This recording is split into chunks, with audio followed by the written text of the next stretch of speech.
Remnants of the storm lingered softly in the cold morning air. Captain Harvey of the relief vessel Hesperus stood from the bow of his ship, peering solemnly into the wall of overwhelming fog before them, struggling to find the familiar shape of their destination. A grim proverb danced through his mind. A ship that sails blindly through the water often will find itself a rocky destination, or none at all. The salty splash with each powerful hit of the wave sent shivers down the spines of every man on board. As freezing as the Atlantic waters could be, they were made unbearably colder in the late December season. They had made this trip 100 times before, but they knew better than to become comfortable with their route. Every sailor knows how unforgiving the ocean truly is, and despite their years of collected experience, the men were still cautious. But maybe that was for a different reason. As the looming figure of the lighthouse revealed itself through the fog, their concern for the men stationed there only grew. The lonely tower was meant to illuminate the island and the sharp rocks surrounding it. The only way a passing ship would be aware of the danger lurking in the dark waters. But the fire had grown dark. The familiar soft glow of the burning flame atop the lighthouse had gone cold, and this was a bad sign. It told the men on the Hesperus that those who had been left on Eilean Mòr were in some sort of trouble. They hoped for the best, but they expected the worst. The light hadn't been seen from the mainland for days at this point, the storm preventing anyone from crossing the body of water separating the Outer Hebrides and the rest of the world. As the base of the lighthouse came into view and the mist slowly flowed off the grassy rock and into the crashing waves, the lack of life on the island provided the men on the boat with an eerie view. Perhaps the keepers were inside and hadn't yet noticed the approaching vessel. This was the last thought of hope the men had before the fear gradually overtook their minds. The horn of the ship blasted through the cold air and bounced among the rocky crags of the small island, a desperate final plea for the keepers to reveal themselves and prove they were truly alive and well. But alas, no movement was spotted. Staying on course, the Hesperus docked at the battered west landing where the replacement lighthouse keeper, Joseph Mòr, along with several others, departed the small ship and trekked up the soaked stone pathway to the ominous structure now towering before them. The remote islands off the western coast of Scotland have always been shrouded in mystery. Hidden beyond the clouds of drifting fog and rolling moors lies distant questions left untold. Important questions that may very well never be answered. The Flannan Isles are a collection of tiny islands far off from any other body of land, so when the relief team entered the small lighthouse in search of the three men stationed there, questions arose as to why they couldn't find them. As Captain Harvey stood silently on the edge of one of the island cliffs, staring down at the waves hitting the rocks below, he wondered to himself if he would ever see the three missing men again, and where they could have gone. But as the others continued to run and spread across the island in search for them, he realized his answer, and solemnly turned back towards his boat and prepared to head home. I'm your host, Jordan Hopkins, and welcome back to a brand new series on the Moonlight Lore podcast.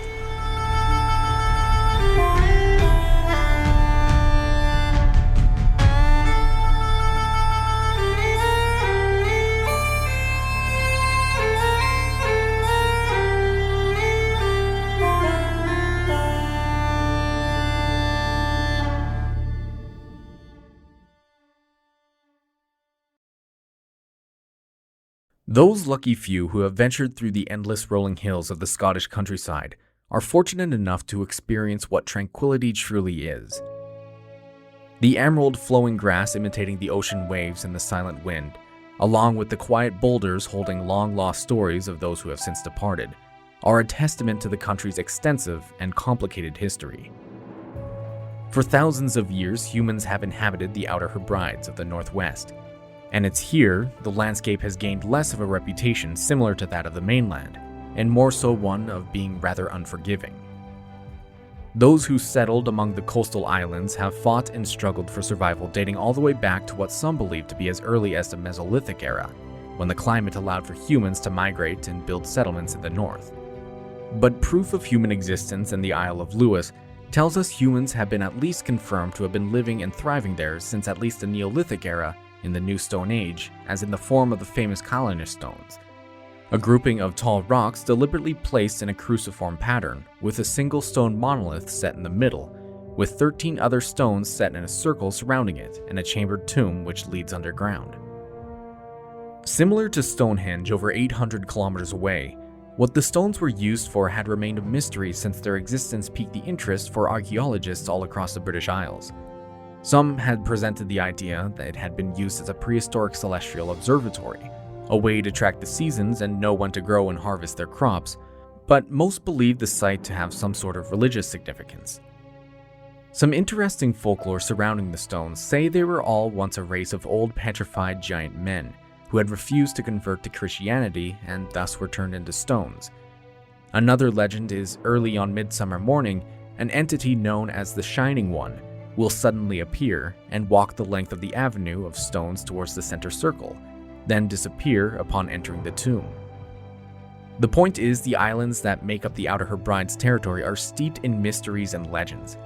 The Flannan Isles, where our story takes place, became no exception to this claim, when in the year 1900, 3 men mysteriously vanished from their post and were never seen again. Their story is as fascinating as it is frustrating. 3 lightkeepers disappeared off the face of the earth while in the middle of nowhere. What could have happened to them? Let's go back to the late 1800s, before the famous lighthouse was even built on Eilean Mòr, the largest of the Flannan Isles, and learn about the unique men who would go down in history as being forever lost.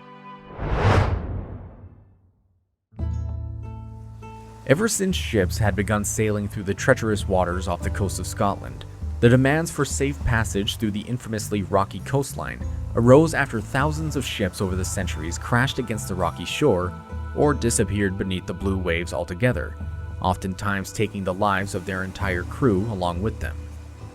The overwhelming loss of life and property was a testament to how dangerous life at sea could truly be.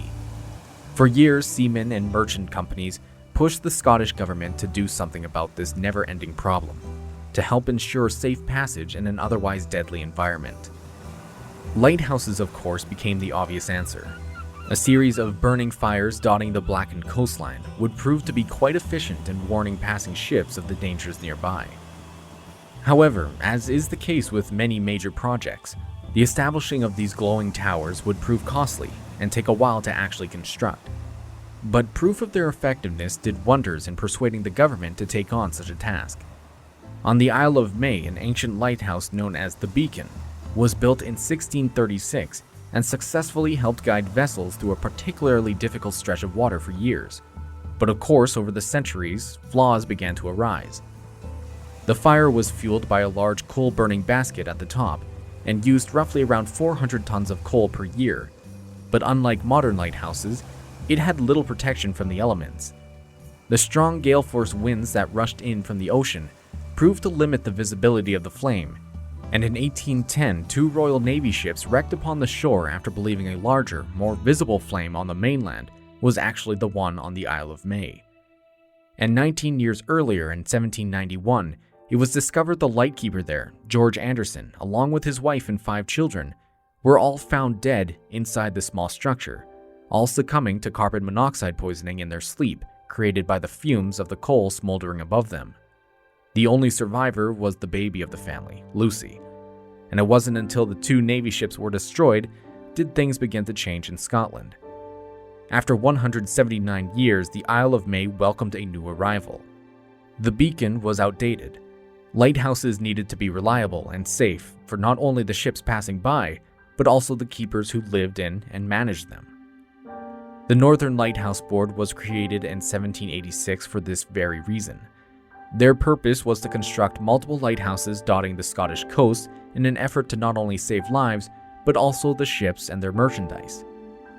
After an Act of Parliament allowed them to purchase land for their projects, borrow money from the government, as well as financing their construction and management of the lighthouses by collecting dues from the ships who journeyed through, the Northern Lighthouse Board was able to construct its first 4 lighthouses, to which they swiftly expanded over the years. The life of a lighthouse keeper was everything but simple. When a new lighthouse was built and became fully operational, the Northern Lighthouse Board would purchase homes in a nearby town where the families of the keepers would live while they worked their assignments. Now, despite their families possibly being nearby, the keepers were restricted to the confines of their post, meaning every 28 days, relief would eventually come to swap keepers, and those working their monthly shift would then receive a month off to spend at home with their families or go on vacations, whatever they'd like, so long as they showed back up to their shift at the end of the month. Typically, most lighthouses at the time ran with crews of 6.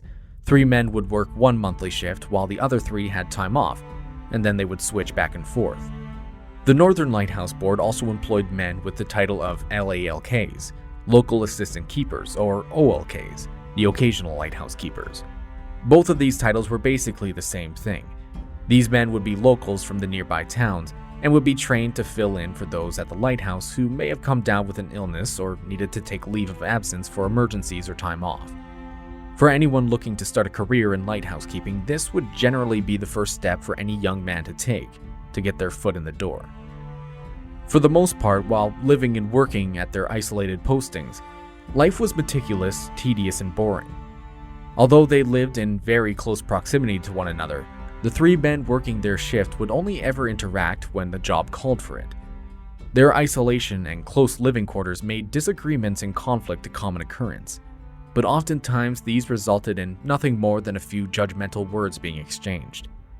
To avoid these arguments and raising tensions, in their free time the keepers would do their best to isolate themselves even further from their co-workers. This meant reading, writing, fishing, and the work itself were distractions commonly taken by the men to keep their sanity high and annoyance minimum. Overall, though, the keepers worked well with one another. The command structure was the same at every lighthouse, with 2 ALKs, Assistant Lighthouse Keepers, and 1 PLK, the Principal Lighthouse Keeper. As the PLK, it was their duty to keep the peace among themselves and between the ALKs, and responsibility for the lighthouse itself fell into their lap as well. Meaning even if an ALK had failed to do their duty properly or another incident were to occur, it was typically the PLKs who took on most of the blame. With these different titles, one might think these men would have different duties to attend to, but in reality everyone did the same things. The command structure and how one would become a PLK was solely based on how many years of service a man had put into the job instead of merit or qualifications. And so this resulted in many men surpassing the skills of their older PLKs, who would only have a few more years under their belts than the others. But regardless of this, most lighthouses ran smoothly. Everyone respected the hierarchy and attended to their jobs properly. So what exactly were their duties, you may now be wondering? Well, as I said, the job itself was meticulous, tedious, and boring. Day in and day out, it was the same routine. Every lighthouse operated the same way. Every evening, once the sun begins to set, one keeper would man the light while the others would have time to themselves, typically resting before their shift. With 3 men per posting, this meant one would work for 4 hours, then receive 8 hours free time as the other 2 went into their shifts. Starting at 6 p.m., the first man would climb the stairs to the peak of the lighthouse, man the light, and ensure it remained lit until 10 p.m. Once his shift was over, he would then climb down the old stairs and wake the second man, who would relieve the first and work until 2 in the morning, when finally the third man would come and take over until the break of dawn at 6 a.m. Depending on the time of year, the third man would be the one to extinguish the light. Now, during these long, lonely nights of surveying the dark moonlit horizon, observing the twinkling stars and lights of passing ships, it was incredibly important to keep the fire burning. If it were to go out, that would be the greatest sin for a keeper. It was also incredibly important for passing ships to know which light they were looking at, so a framed chart was placed in every lighthouse along the coast, detailing the specific speed and pattern the lenses were supposed to rotate at that given location. During the night, the men would crank a hand-wound mechanism that would spin the lenses on roller bearings or floated in mercury in a specific pattern and speed that would signal to the ships which lighthouse it was.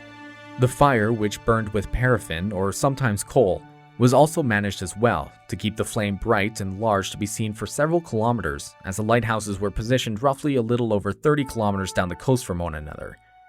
This was their job, to sit at the top of their lighthouse and ensure the light kept burning and the mechanism kept spinning. While the men were up there, they were forbidden to doze off, so sleep was incredibly important for the men to get enough of.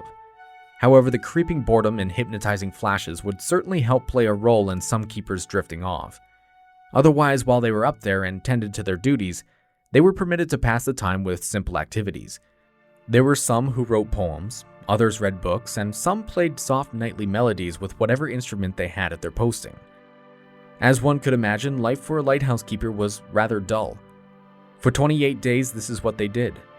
If they failed to fulfill their duties, like let the flame die out or allow the lenses to exhibit a false pattern, it would be grounds for immediate dismissal and loss of their homes.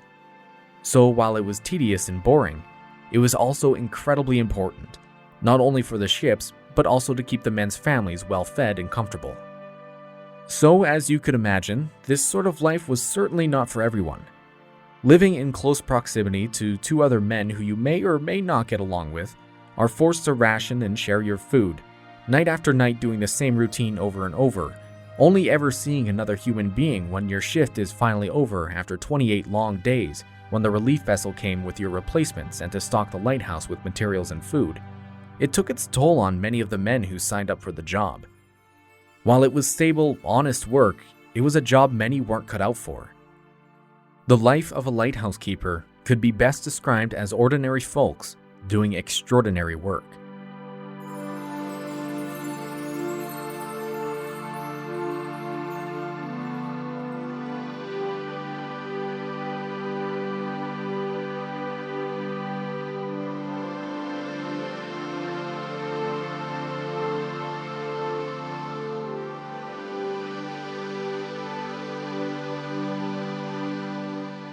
Alternatively known as the Seven Hunters, the Flannan Islands remain as mysterious as they are isolated from the rest of the world. It's on these small secluded pieces of rock does our story truly begin. More specifically, the largest of the seven, Eilean Mòr, where in the year 1900, the Flannan Isles lighthouse would finally finish construction and be turned over for full use near the end of the year. The man behind the project, David Allen Stevenson, had visited the cluster of land back in 1893 and found Eilean Mòr to be the most suitable to house a new beacon.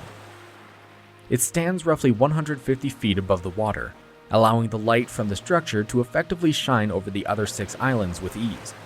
The large grassy area on top would allow enough room for the keepers to spread out and relax if they needed some space, and the dock was far more accessible for any boat to approach when it was time to resupply the lighthouse or swap out the keepers for their relief.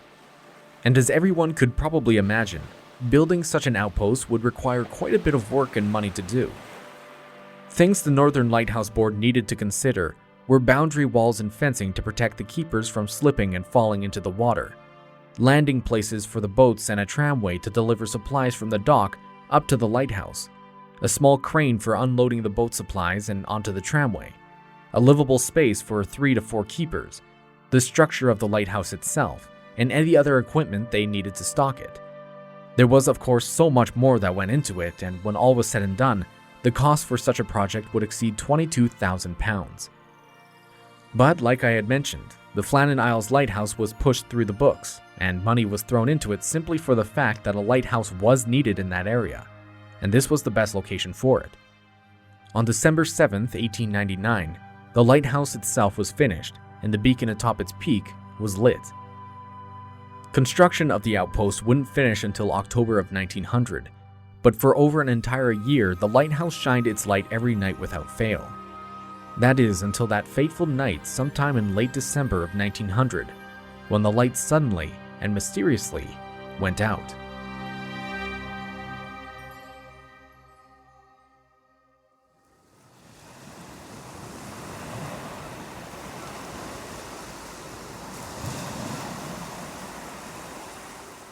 His groggy eyes slowly peeked open.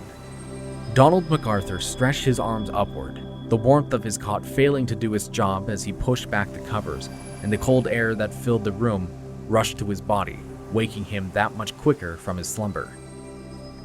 As the newest member of their group, he still hadn't gotten used to this awakening.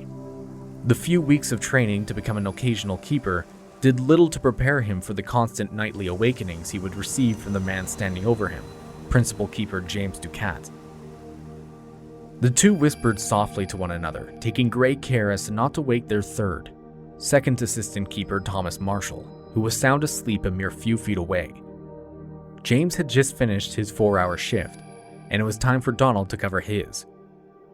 Reluctantly, he climbed the short steps to his post and breathed in a sigh of frozen breath as he settled in for an icy morning.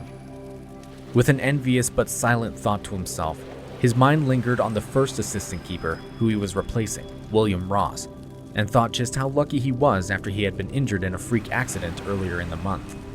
Although he wasn't getting paid, he was in a warm house, surrounded by his family for the holiday. It didn't take much for his temper to rise. MacArthur was infamous for his short fuse, but that fuse, along with a single cup of warm tea, kept him warm as he stubbornly watched over the dancing flame before him and listened to the crashing waves below. It was December 14th, and the freezing winds, along with the heavy swell of the ocean, hinted to him a storm was on the dark horizon, though how far away it could have been anyone's guess. As the clock ticked by, the hands slowly drawing closer to 2 a.m., MacArthur abandoned his post at the peak and headed downstairs to wake Marshall. He was the last in line to stand watch, and MacArthur was eager to return to his bed, despite knowing he would have to wake in a few hours anyway to prepare the morning meal for everyone. When Thomas would finish his shift, he would extinguish the flame and head downstairs for breakfast. He would join the other two already sitting at the table and silently sat himself down, weary, cold, and eager to fall back asleep. To the three of them, it was like any other morning. The fatigue that plagued them made for a quiet conversation in those early hours, and the rest of the day followed suit. When you get into a routine, your days feel like they all blend together. It was all the same to them. Although something strange happened that day that set it apart from all the rest, and it left everyone with burning questions that would never truly be answered. The crew of the passing ship, the Arctur, were the first to notice it. There was no light emanating from the small island when they went by the following day on the 15th. Of course, the ship's captain, Captain Holman, knew instantly there was something wrong if the light was out. This, however, could have meant the men on the island were experiencing some sort of equipment malfunction, so he hadn't initially believed anything malicious could have taken place there. The Arctur itself was far too large to approach the island safely, so Holman made the decision to continue on their route and report the incident to the Northern Lighthouse Board once they arrived at their destination in Leith. However, the storm that had concerned the lightkeepers the day before was finally arriving. With gale-force winds, crashing waves, and a tired crew, it was a struggle for the Arctur to dock and unload their supplies once they had arrived. With the added excitement and difficulty made by the storm, it in turn caused Captain Holman to completely let his plan to report the unlit lighthouse slip from his mind. With the light from the lighthouse gone, it caused navigational issues, making the third officer believe they were further from their destination than they actually were. This in turn caused the Arctur to drift too closely to land, and although it was high tide at the time, the ship ran aground in some mud and ceased any kind of movement for several days. It wouldn't be until the 17th before Captain Holman was able to limp the wrecked ship to its destination. And although his commitment was to his ship, its cargo, and the crew, and needed to ensure his affairs were handled properly, he couldn't forget about the darkened island that would have saved him and his crew days' worth of trouble if only it had been lit. After his business with the ship was attended to and repairs to it were underway, Holman reached out to his employers and owners of the Arctur, Henderson and McIntosh, and relayed to them the issues that had occurred due to the lighthouse being absent from view during the night. Like Holman, their main concern was the well-being of their ship, so their focus and priority went directly towards that, and to ensure the ship was ready for transport within the month. This would then inevitably delay their notice to the Northern Lighthouse Board down in Edinburgh by a number of days, despite the fact it was only a short distance away. When the NLB finally received their letter describing the situation, it had been too many days since the light had gone out, so their response was immediate. Stationed on the Isle of Lewis, about 30 kilometers away from the Flannan Isles, was Gallenhead, an incredibly small community where Roderick Mackenzie was stationed. He was employed by the Northern Lighthouse Board to keep watch over the islands by use of a telescope. His job was to use reflective discs to communicate to the keepers stationed on the island in case they needed supplies, tools, or if an emergency was taking place. Of course, he had received no such communication from the men on the small rock, and by limited use of the telescope, all seemed well during the early days. But as each day slowly passed by with no message asking for assistance or showing any sign that would hint towards what could have been happening, he began to grow nervous. The storm greatly inhibited his ability to actually see the small island off in the distance, even with the help of his telescope, so he was forced to wait until the weather cleared so he could gain a better understanding of what was happening. Since the light from Eilean Mòr hadn't been seen for several days at this point, the lack of it causing major damage to the shipping vessel the Arctur, along with Roderick reporting in he couldn't see the keepers or any indication as to why the light was out, this was more than enough reason for the NLB to start an immediate investigation and contacted Captain Harvey of the Hesperus, the relief vessel responsible for supplying and transporting the keepers to and from the island. He, along with his small crew, were responsible for tending to multiple lighthouses along the coast, so he found himself quite a distance away at Loch Rorag, and due to continued bad weather, the Hesperus wasn't able to make the 40-kilometer journey out to sea to reach the Flannans. As the weather continued to turn from bad to worse, everyone held their breath, waiting for the clearing of the sky and calming of the sea. They needed to investigate what could have occurred on Eilean Mòr, but it seemed the forces of nature were against them at every step. On the 26th of December, finally a break. Captain Harvey, seeing the sky starting to clear, immediately assembled his crew, and after picking up relief lighthouse keeper Joseph Mòr, broke for open waters, speeding off towards the Seven Hunters, hoping for the best, but expecting the worst.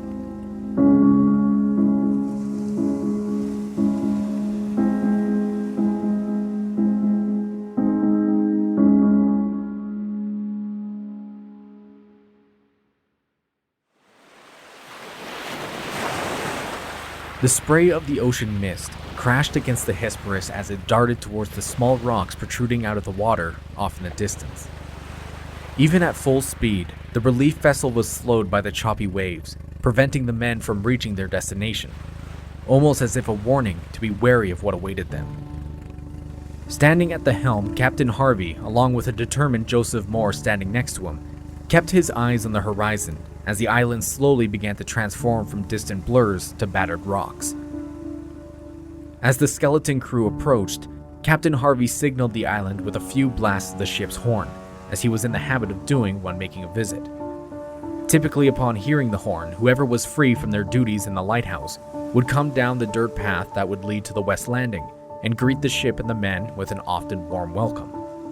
Whenever the Hesperus showed up at the island, it was always a good sign. It either meant the men who had been working there for a full month would get to go home, or a fresh supply of food and supplies were brought, which would always increase the keeper's quality of life on the island. But this time, no eager face was there to greet them. Joseph Mòr, having been on the other end of this scene, often the one who welcomed the vessel on the landing when it came for him, turned towards Harvey with a shadow of concern draped over his face. Seeing his reaction, the captain decided to blow the horn a few more times as they were aligning the boat to the dock, as well as fire a burning red flare into the sky to signal their arrival. Perhaps they just didn't hear before. Perhaps the whistle of the wind and impacts of the waves had hidden the horn. Yes, that was likely the reason. But as they waited and tied the ship to the wooden platform and still no one came down to greet them, everyone on the Hesperus knew something was terribly wrong. Leaping from the side of the vessel and onto the landing, Joseph knew time could possibly be of the essence. As the rest of the crew handled the docking and tying, he alone journeyed up the salted wooden steps and made his way on the lonely dirt path that would lead him to the answers he sought. The howling wind smashing itself against the structure before him, slithering its way through the cracks between the stone and timber, created haunting screams that could only be construed as his fellow keepers. But as he nervously approached the entrance, opened the unlocked door and peered inside, the disturbing lack of life in the room told him the screams he had heard were nothing more than his imagination. He called out for them, Ducat, Marshall, MacArthur, but nothing but his own echoes returned his cries. Like the top of the tower, the fireplace in the small kitchen sat cold, It hadn't been bathed in flames for several days now. Turning to look into the bedroom, Joseph found their cots neatly made, as they typically would be after years of discipline taught them to do each morning. But they too were undisturbed and cold. A feeling of doom rushed over the man standing alone in the deserted lighthouse. With a pale face, Joseph ran from the structure down to the dock where the others were waiting and informed them the island was completely empty. Not a single soul was found. Captain Harvey didn't hesitate. He ordered his men to spread out, search the island, and find the missing keepers while he began preparations for the boat to be relaunched. If the keepers were found, they likely weren't in good enough condition to continue their duty. And if in the event they weren't found for whatever reason, he would need to depart immediately to inform the authorities. Scavenging across the small island proved to shine any light on their situation. The 3 keepers were gone, no trace of them found. After a few minutes of searching, Captain Harvey made the call. He split up half the crew. Half would stay behind on the island with Keeper Mòr and assist him in getting the lighthouse back into commission and to continue the search, while he and a couple others returned back to the mainland to report the missing men. Both men, Joseph watching from the rocky cliff's edge as the boat disappeared behind the waves, and Captain Harvey with determined eyes fixed at the mainland, both wondered similar thoughts. Where did they go? What happened to them? Will they ever be found? Answers to these questions would continue to elude their minds for the rest of their lives. The mystery of the missing keepers on the Flannan Isles was only just beginning.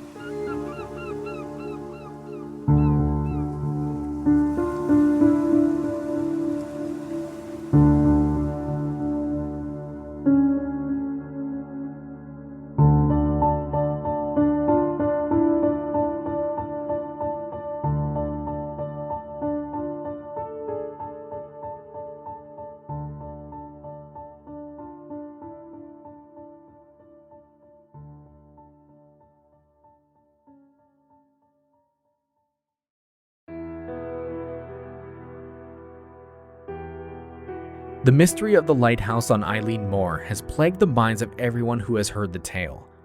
3 men with nowhere to go, out in the middle of the ocean over 30 kilometers away from any other piece of land, suddenly vanished without a clue as to what happened to them or where they went. In part 2, coming out next week, I will share the details of the investigation and possible theories as to what might have happened there. If you enjoyed the episode and wish to hear the second part, be sure to subscribe to the podcast on whatever app you're listening on right now. While doing so, be sure to leave a 5-star review and hit the share button to share with your friends and family. The support you give the show goes a long way, and I would greatly appreciate it. If you would like to provide the show with monetary support, you can do so by donating to the Moonlight Lore Patreon by following the link in the description notes of this episode. For those of you who have already donated, thank you so much. Moonlight legends like David Wright, thank you so much for helping the podcast. Amazing people like you and your continued support help me afford the costs of running the show. Be sure to tune in next week for the final episode of the mystery of the Flannan Isles lighthouse and its vanished keepers. Thank you all again for listening to the show, so until next week, stay safe and stay awesome.